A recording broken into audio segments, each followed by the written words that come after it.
नमस्कार दोस्तों, कैसे हैं आप लोग। मेरा नाम सौरभ कुमार है और मैं आप लोग का यहाँ पर संक्षिप्त इतिहास एनसीईआरटी सार संग्रह क्लास 6 से 12 पढ़ा रहा हूँ, जो कि आपका वन लैंग्वेज है। इस किताब से हम लोग पढ़ने जा रहे हैं चैप्टर नंबर 46 का पार्ट, आखिरी पार्ट, जो कि हम पढ़ेंगे खिलाफत आंदोलन से। तो चलिए स्टार्ट करते हैं। तो तुर्की के सुल्तान को खलीफा, मुस्लिमों का सर्वोच्च धार्मिक नेता का पद प्राप्त था और ब्रिटेन द्वारा खलीफा के प्रति किए जा रहे अन्याय के विरोध में भारत में जो है खिलाफत आंदोलन का प्रारंभ हुआ। तो तुर्की के सुल्तान को खलीफा, मुस्लिम का सर्वोच्च धार्मिक नेता का पद प्राप्त था। ब्रिटेन द्वारा खलीफा के प्रति किए जा रहे अन्याय के विरोध में भारत में जो है खिलाफत आंदोलन प्रारंभ हुआ। ठीक है।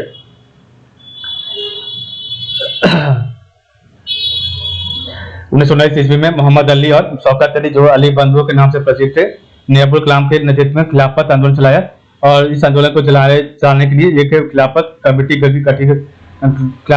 गठित की गई, जिससे गांधी जी भी शामिल थे। तो 1919 ईस्वी में मोहम्मद अली तथा शौकत अली, जो अली बंधुओं के नाम से प्रसिद्ध थे, ने अबुल कलाम के नेतृत्व में खिलाफत आंदोलन चलाया और इस आंदोलन को चलाने के लिए एक खिलाफत कमेटी गठित की गई, जिसमें गांधी जी भी शामिल थे। सितंबर 1919 में अखिल भारतीय खिलाफत कमेटी का गठन किया गया और 17 अक्टूबर 1919 को अखिल भारतीय स्तर पर खिलाफत दिवस मनाया गया। तो सितंबर 1919 में अखिल भारतीय खिलाफत कमेटी का गठन किया गया और 17 अक्टूबर 1919 को अखिल भारतीय स्तर पर खिलाफत दिवस मनाया गया था। ठीक है। 24 नवंबर 1919 को दिल्ली में हुई खिलाफत कमेटी के सम्मेलन की अध्यक्षता महात्मा गांधी ने की थी। तो 24 नवंबर 1919 को दिल्ली में हुई खिलाफत कमेटी की सम्मेलन की अध्यक्षता महात्मा गांधी ने की थी। इस आंदोलन का विरोध सिया दास ने किया और उनका विरोध विधान परिषदों के बहिष्कार को लेकर था। तो इस आंदोलन का विरोध सिया दास ने किया था और उनका विरोध विधान परिषदों के बहिष्कार को लेकर था। अबुल कलाम आजाद ने अपनी पत्रिका अल हिलाल के माध्यम से इस आंदोलन का प्रचार किया और 1924 ईस्वी में जब तुर्की में मुस्तफा कमाल पाशा के नेतृत्व में नई सरकार का गठन हुआ, तो उसने खलीफा के पद को समाप्त कर दिया और इस प्रकार खिलाफत आंदोलन का मूल कारण ही समाप्त हो जाने के कारण यह आंदोलन भी समाप्त हो गया। तो अबुल कलाम आजाद ने अपनी पत्रिका अल हिलाल के माध्यम से इस आंदोलन का प्रचार किया। 1924 ईस्वी में जब तुर्की में मुस्तफा कमाल पाशा के नेतृत्व में नई सरकार का गठन हुआ, तो उसने खलीफा के पद को समाप्त कर दिया और इस प्रकार खिलाफत आंदोलन का मूल कारण ही समाप्त हो जाने के कारण यह आंदोलन भी समाप्त हो गया। नेक्स्ट आपका असहयोग आंदोलन। तो 1926 ईस्वी में कांग्रेस ने कलकत्ता के अपने विशिष्ट अधिवेशन में तथा नागपुर में 1926 ईस्वी के अंत में आयोजित अपने वार्षिक अधिवेशन में गांधी जी के नेतृत्व में सरकार के विरुद्ध संघर्ष की एक नई योजना स्वीकार की। 1920 ईस्वी में कांग्रेस ने कलकत्ता के अपने विशिष्ट अधिवेशन में तथा नागपुर में 1920 ईस्वी के अंत में आयोजित अपने वार्षिक अधिवेशन में गांधी जी के नेतृत्व में सरकार ने जो है सरकार के विरुद्ध संघर्ष की एक नई योजना स्वीकार की। 1920 ईस्वी में कांग्रेस ने कलकत्ता के अपने विशिष्ट अधिवेशन में तथा नागपुर में 1920 ईस्वी के अंत में आयोजित अपने वार्षिक अधिवेशन में गांधी जी के नेतृत्व में सरकार के विरुद्ध संघर्ष की एक नई योजना स्वीकार की। नागपुर अधिवेशन में लगभग 15,000 प्रतिनिधि शामिल हुए और इस अधिवेशन में कांग्रेस के संविधान में संशोधन किया गया। ठीक है। तो नागपुर अधिवेशन में जो है लगभग 15,000 प्रतिनिधि शामिल हुए और इस अधिवेशन में कांग्रेस के संविधान में संशोधन किया गया और सभी न्यायोचित और शांतिमय साधनों से भारतीय जनता द्वारा स्वराज प्राप्त करना कांग्रेस के संविधान का उद्देश्य बन गया और इन साधनों द्वारा किए जाने वाले संघर्ष को असहयोग आंदोलन का नाम दिया गया। तो सभी न्यायोचित और शांतिमय साधनों से भारतीय जनता द्वारा स्वराज प्राप्त करना कांग्रेस के संविधान का उद्देश्य बन गया और इन साधनों द्वारा किए जाने वाले संघर्ष को असहयोग आंदोलन का नाम दिया गया। ठीक है। लाला लाजपत राय की अध्यक्षता में हुए कलकत्ता अधिवेशन में महात्मा गांधी के नेतृत्व में असहयोग आंदोलन का प्रस्ताव पारित हुआ। तो लाला लाजपत राय की अध्यक्षता में हुए कलकत्ता अधिवेशन में महात्मा गांधी के नेतृत्व में असहयोग आंदोलन का प्रस्ताव पारित हुआ। इस आंदोलन के दौरान विद्यार्थियों द्वारा शिक्षण संस्थाओं का बहिष्कार किया गया। 17 नवंबर 1921 को प्रिंस ऑफ वेल्स के भारत आगमन पर संपूर्ण भारत में सार्वजनिक हड़ताल का आयोजन किया गया और इस आंदोलन का लक्ष्य था पंजाब और तुर्की के साथ हो रहे अन्याय को खत्म करना और स्वराज प्राप्त करना। इसका प्रारंभ ब्रिटिश सरकार द्वारा दी गई सर जैसी पदवियों को त्यागने के साथ हुआ। तो 17 नवंबर 1921 को प्रिंस ऑफ वेल्स के भारत आगमन पर संपूर्ण भारत में सार्वजनिक हड़ताल का आयोजन किया गया और इस आंदोलन का लक्ष्य था पंजाब और तुर्की के साथ हो रहे अन्याय को खत्म करना और स्वराज प्राप्त करना और इसका प्रारंभ ब्रिटिश सरकार द्वारा दी गई सर जैसी पदवियों को त्यागने के साथ हुआ था। ठीक है। गांधी जी ने 1920 में अपनी कैसर हिंद की उपाधि लौटा दी, जिसके पश्चात विधान परिषदों का बहिष्कार करना प्रारंभ हुआ। जब परिषद के लिए चुनाव हुए तो अधिकांश लोगों ने वोट डालने से मना कर दिया और विद्यार्थियों और अध्यापकों ने स्कूल छोड़ दिए। तो गांधी जी ने 1920 ईस्वी में अपने कैसर हिंद की उपाधि लौटा दी, जिसके बाद विधान परिषदों का बहिष्कार प्रारंभ हुआ। जब परिषद के लिए चुनाव हुए तो अधिकांश लोगों ने वोट डालने से मना कर दिया और विद्यार्थियों और अध्यापकों ने स्कूल कॉलेज जाना छोड़ दिया था। ठीक है।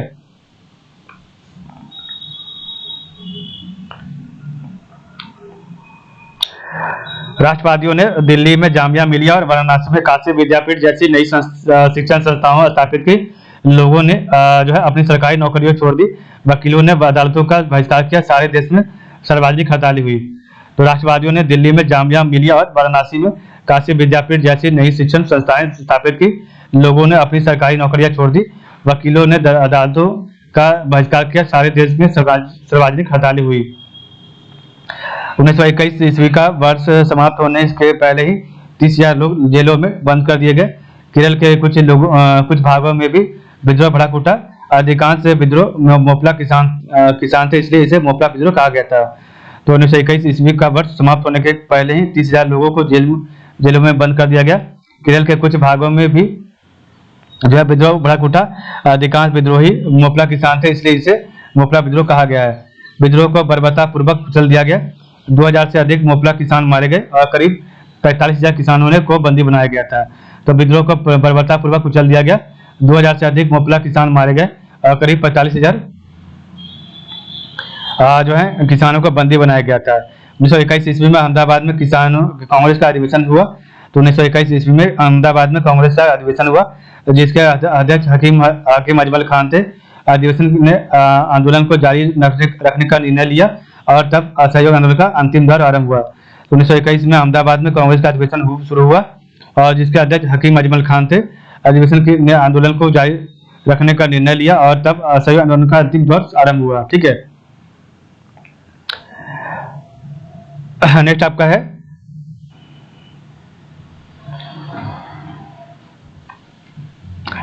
चौरी चौरा कांड।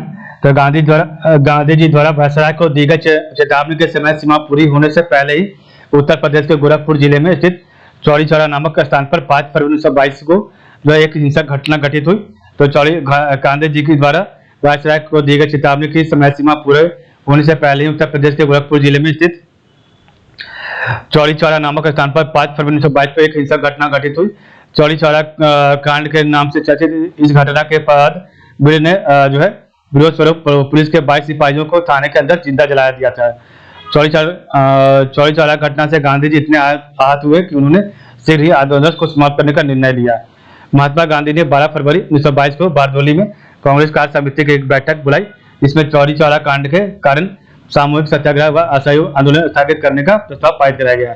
तो महात्मा गांधी ने 12 फरवरी 1922 को बारडोली में कांग्रेस कार्य समिति की बैठक बुलाई गई, जिसमें चौरी चौरा कांड के कारण सामूहिक सत्याग्रह व असहयोग आंदोलन स्थगित करने का प्रस्ताव पारित किया गया। प्रस्ताव में रचनात्मक कार्यों पर बल दिया गया, जिसमें कांग्रेस के लिए 1 करोड़ सदस्य भर्ती करना, चरखे का प्रचार, राष्ट्रीय विद्यालयों की स्थापना, मादक द्रव्य निषेध तथा पंचायतें संगठित करना सम्मिलित थे। तो प्रस्ताव में रचनात्मक कार्यक्रमों पर बल दिया गया, इसमें कांग्रेस के लिए 1 करोड़ सदस्य भर्ती करना, चरखे का प्रचार, राष्ट्रीय विद्यालयों की स्थापना, मादक द्रव्य निषेध तथा पंचायतें संगठित करना सम्मिलित आदि थे। महात्मा गांधी को 10 मार्च 1922 को गिरफ्तार कर 18 मार्च 1922 को अहमदाबाद में सेशन जज ब्रूमफील्ड की अदालत में जो है मुकदमा चलाया गया। तो महात्मा गांधी को 10 मार्च 1922 को गिरफ्तार कर 18 मार्च 1922 को जो है अहमदाबाद में सेशन जज ब्रूमफील्ड की अदालत में मुकदमा चलाया गया और 6 वर्ष की कैद की सजा सुनाई गई। परंतु 5 फरवरी 1924 को बीमारी के कारण महात्मा गांधी के 6 वर्ष पूरे होने के पहले ही रिहा कर दिया गया। तो महात्मा गांधी को जो है 10 मार्च 1922 को गिरफ्तार कर 18 मार्च 1922 को जो है अहमदाबाद में सेशन जज ब्रूमफील्ड की अदालत में मुकदमा चलाया गया और 6 वर्ष कैद की सजा सुनाई गई।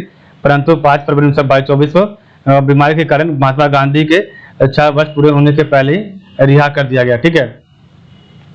नेक्स्ट आपका मुस्लिम लीग की स्थापना। तो 3 अक्टूबर 1906 को आगा खान के नेतृत्व में मुसलमानों का एक शिष्टमंडल वायसराय मिंटो को शिमला में मिला था। तो आपका जो 3 अक्टूबर 1906 को आगा खां के नेतृत्व में मुसलमानों का एक शिष्टमंडल जो है वायसराय लॉर्ड मिंटो से शिमला में मिला था, ठीक है।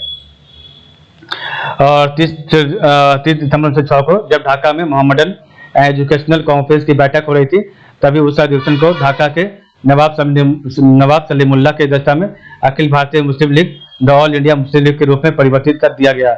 इस सभा में नवाब सलीमुल्लाह, मोहसिन उल मुल्क, आगा खां तथा नवाब बकार उल मुल्क उपस्थित थे।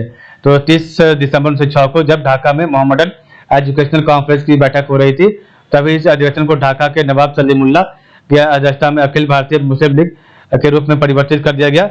और इस सभा में नवाब सलीमुल्लाह, मोहसिन उल मुल्क, आगा खां तथा नवाब बाकर उल मुल्क उपस्थित थे, ठीक है।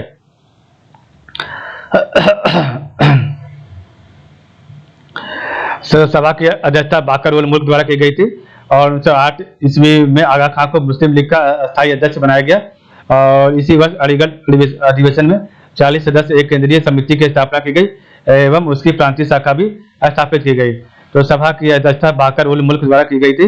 1908 ईस्वी में आगा खां को मुस्लिम लीग के स्थायी अध्यक्ष जो है बनाया गया। इसी वर्ष अलीगढ़ अधिवेशन में 40 सदस्य एक केंद्रीय समिति का गठन स्थापना किया गई और इसकी प्रांतीय शाखा भी स्थापित की गई। मुस्लिम लीग के अमृतसर अधिवेशन 1908 ईस्वी में मुस्लिमों के लिए पृथक निर्वाचन मंडल की मांग की गई, जिसे 1909 ईस्वी में मॉर्ले मिंटो सुधार द्वारा स्वीकृति प्रदान की गई। तो मुस्लिम लीग के अमृतसर अधिवेशन में मुस्लिमों के लिए एक पृथक निर्वाचन मंडल की मांग की गई, जिसे 1909 ईस्वी में मॉर्ले मिंटो सुधार द्वारा स्वीकृति प्रदान की गई थी, ठीक है।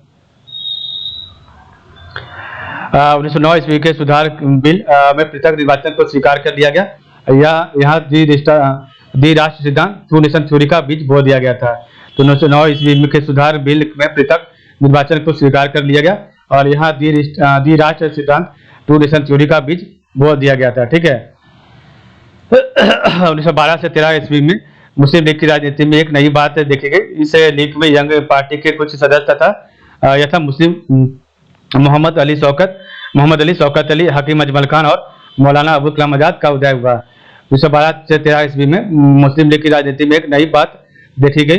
इस लीग में यंग पार्टी के कुछ सदस्य यथा मोहम्मद अली शौकत अली, हकीम अजमल खान और मौलाना अबुल कलाम आजाद का उदय हुआ था, ठीक है।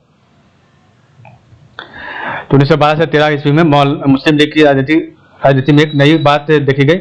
इस लीग में यंग पार्टी के कुछ सदस्य तथा मोहम्मद अली शौकत अली, हकीम अजमल खान, मौलाना अबुल कलाम आजाद का उदय हुआ था, ठीक है। आपका जो है अखिल भारतीय मुस्लिम लीग अधिवेशन, तो अखिल भारतीय मुस्लिम लीग अधिवेशन का प्रथम अधिवेशन जो है 1906 में हुआ, द्वितीय अधिवेशन 1907 में और तीसरा अधिवेशन 1908 में हुआ था। तो प्रथम अधिवेशन आपका 1906 में, द्वितीय अधिवेशन 1907 में और तृतीय अधिवेशन 1908 में हुआ था। प्रथम अधिवेशन का जो है प्रथम अधिवेशन का स्थान ढाका था, द्वितीय अधिवेशन आपका कराची में हुआ और तृतीय अधिवेशन, तीसरा अधिवेशन अमृतसर में हुआ था। तो पहला आपका ढाका में, दूसरा आपका कराची में और तीसरा आपका जो है अमृतसर में हुआ था, ठीक है। सॉरी, यहाँ पर छूट गया था कुछ। तो 1912-13 में मुस्लिम लीग की राजनीति में एक नई बात देखी गई और इस लीग में यंग पार्टी के कुछ सदस्य यथा मोहम्मद अली शौकत अली, हकीम अजमल खान और मौलाना अबुल कलाम आजाद का उदय हुआ। इन्होंने मुस्लिम लीग की नीतियों को कांग्रेस की नीतियों के निकट ला दिया। इन्हीं के प्रभाव में वर्ष 1913 के लखनऊ अधिवेशन में लीग ने स्वराज के लिए लक्ष्य को अपना लिया। अब लखनऊ पैक्ट की भूमिका तैयार हो गई। तो इन्होंने मुस्लिम लीग की नीतियों को कांग्रेस की नीतियों के निकट ला दिया।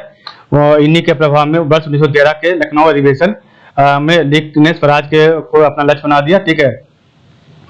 और अब लखनऊ पैक्ट की भूमिका तैयार हो गई। 1916 ईस्वी में बाल गंगाधर तिलक के प्रभाव से लखनऊ में उदारवादी और उग्रवादी कांग्रेस एवं मुस्लिम लीग की संयुक्त बैठक हुई। 1916 ईस्वी में बाल गंगाधर तिलक के प्रभाव से लखनऊ में उदारवादी और उग्रवादी कांग्रेस एवं मुस्लिम लीग की संयुक्त बैठक हुई। लखनऊ अधिवेशन की अध्यक्षता अंबिका चरण मजूमदार ने की और इस अधिवेशन में कांग्रेस ने पृथक निर्वाचन के प्रस्ताव को स्वीकार कर लिया, जो कांग्रेस की एक भूल सिद्ध हुई। तो लखनऊ अधिवेशन की अध्यक्षता अंबिका चरण मजूमदार ने की और इस अधिवेशन में कांग्रेस ने पृथक निर्वाचन के प्रस्ताव को स्वीकार कर दिया, जो कांग्रेस की एक भूल सिद्ध हुई, ठीक है। तो इस प्रकार हमारा जो चैप्टर है, चैप्टर नंबर 46 कंप्लीट होता है। तो आज के लिए बस इतना ही। आप लोग का बहुत बहुत धन्यवाद।